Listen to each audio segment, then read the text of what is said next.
Hello my beauties, it is Sean Ferrick here for Trek Culture, and the Strange New Worlds trailers are coming at us hard and fast. We've had two more since the two we got yesterday, so without much further ado, here are 9 things you missed from the Hemmer and Ortegas Strange New Worlds trailers. Number 9.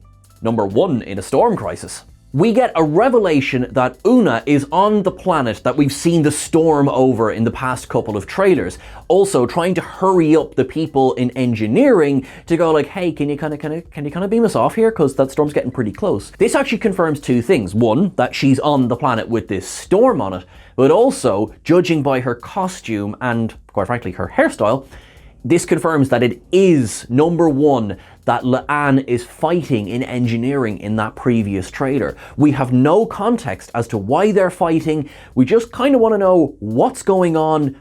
Are we getting spoilers as to, is La'an some sort of traitor? Or is number 1 gone a little bit bonko? We don't know. We just know that in this moment, she needs a bit of help getting off this planet. Number 8. Another Kyle, another style. Now, the transporter operator is in fact Kyle.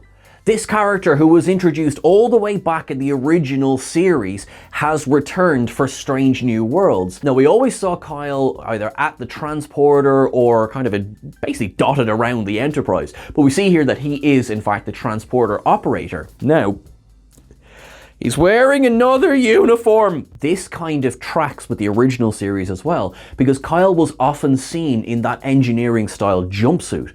Now, while he did turn up in, I think he was at least in gold, now we have seen him in other costumes as well. So this introduces the idea that on board the Strange New Worlds Enterprise, there is going to be these engineering style jumpsuits as well as our standard uniforms. Look, I've made the joke many times about uniforms, and I'm going to make it again because it's a good one. Gimme.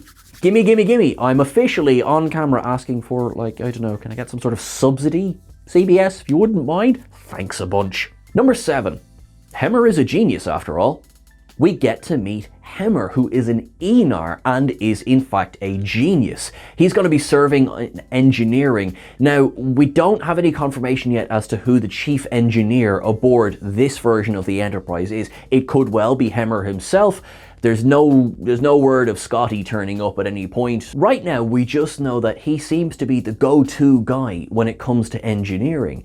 And quite frankly, because he's a genius, seems to be a pretty good guy to go to. He is obviously blind, which I will address in the next point as well, but it is also an amazing piece of representation to show that having a disability does not in any way hamper your style. Now, can we think of another engineer in Star Trek who was also blind?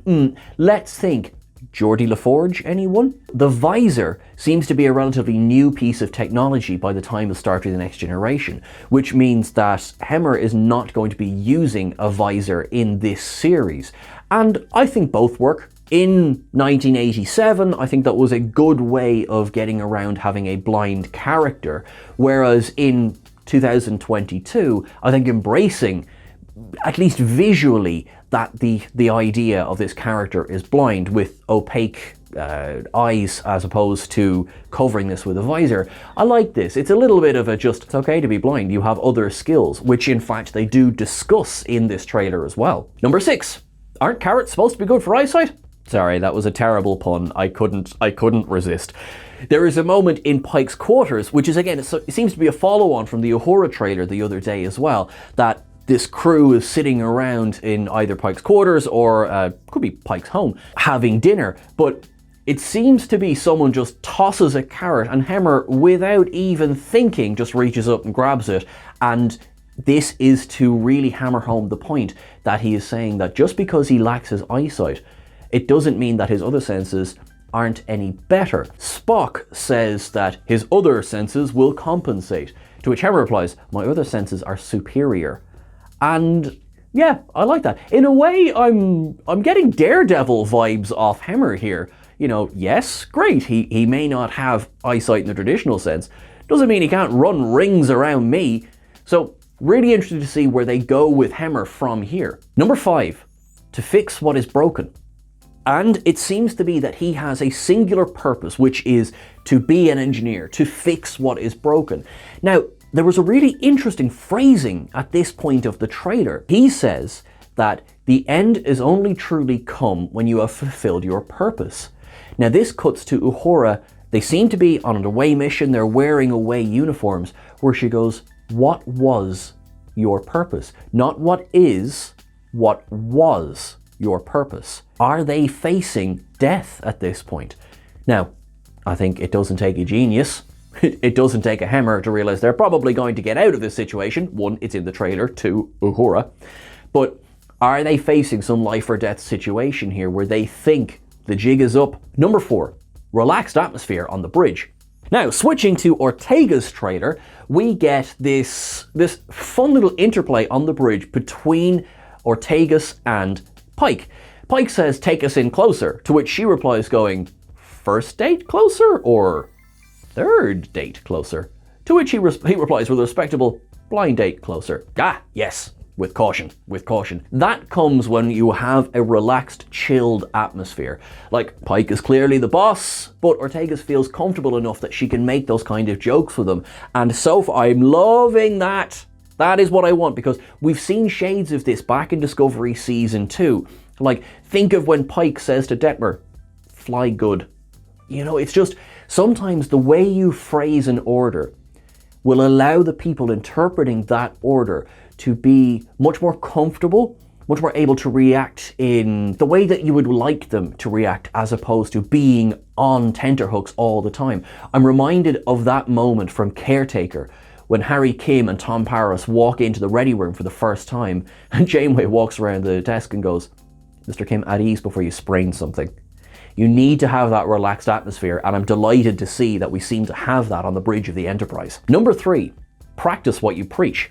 All sorts of shenanigans going on, the ship seems to be getting a bit of a battering, and Pike turns around to Ortegas and says, "Do you remember when you always said that you would graduate the Academy as the best pilot ever?" She goes, "What's your point, sir?" And he goes, "Could you prove that, please?" And so this is building off of the previous point where there is this relaxed atmosphere, but also there's this confidence that Pike shows to Ortegas, which allows her then to take that confidence and run with it.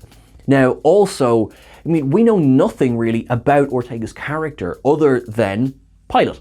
That's pretty much what we know so far. If, in fact, she is to be as good as this is to promise, I am looking forward to seeing some fair flying skills. And also, the visuals in this trailer. I know you're thinking, oh, Sean's mentioned visuals again, take a shot. Yeah, it just looks gorgeous. They seem to be flying through either a gas giant or gas rings or something. Oh, I'm here for it. Number 2, the Tholian web. Now, we see what looks to be an earlier precursor of the Tholian web being cast around the Enterprise in this trailer as well. We saw them in the original series episode, The Tholian Web, where the poor old USS Defiant, well, it ended up looking a bit glowy, which set, of course, the events of the Mirror Universe back in Enterprise a mirror darkly. Now, the Tholians did turn up in Enterprise as well, so we know that First Contact has well happened by the time Pike's Enterprise is being surrounded by the Tholian web. But it looks like that's not all that they'll have to face with, because Twitter user Amaze Satsuma reckons that this ship that's chasing after the Enterprise and firing at them actually resembles a starship from Star Trek Online. Namely, it looks quite like the BREEN Plesh Tral Heavy Raider. Now, whether it is or not, of course, we'll find out later on, but it still has that same general shape. That would be in line with CBS effectively embracing Star Trek Online. We've seen it in the ships that turned up in Star Trek Picard's pilot for the second season. So this is quite an exciting potential embracing of Star Trek Online in Strange New Worlds as well. Number 1, intruders on the bridge. It seems to escalate from firing at the Enterprise to firing on the Enterprise, because we see Ortegas hiding down behind the navigation deck and firing a phaser at someone. Now, unless she has decided, do you know what this ship needs? It's a good old mutiny. I presume she's firing at some sort of intruder, and that is worrying. On the idea of a mutiny, which I don't think there's going to be a mutiny, but We see number 1 fighting Laan. We see Ortegas firing a phaser on the bridge of the Enterprise. Is something taking control of various members of the Enterprise crew?